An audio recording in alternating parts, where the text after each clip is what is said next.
name is Hannah Richardson, and sorry this is so shaky. My computer decided it didn't want to record anything, but I'm currently a sophomore in the interior design program, and I'm also secondary majoring in gerontology.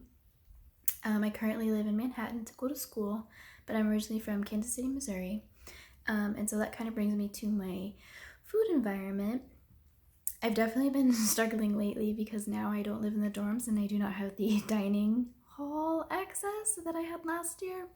And so it's been a little bit more difficult having to go to the grocery store and find things in my budget that I will eat. I'm kind of a picky eater, but I do like the access in Manhattan is very good with between like Professor Cruz said, Aldi's, but also Hy-Vee and Dillon's I feel like have good selection for fresh produce, which is a lot of what I like to eat.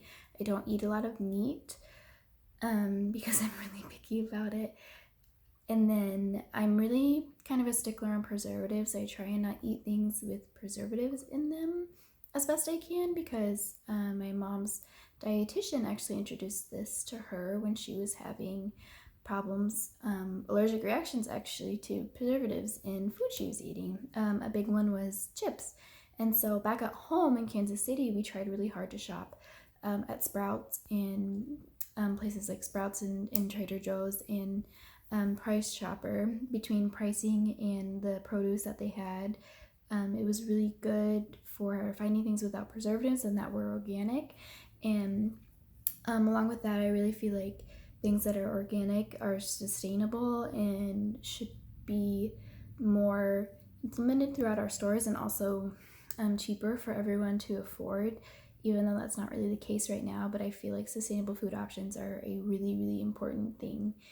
And so that kind of brings me to what I am questioning about this class. I'm really questioning like diet wise, like how much of everything we should be consuming every day. Like, is there a limit on how much carbs we should have, or is that something we should totally be like avoiding? Same with like protein and sodium. Well, I did read in the book that we really shouldn't be having sodium, but vitamins, stuff like that is what I'm curious about. And so that leads me into practices of being a good online student.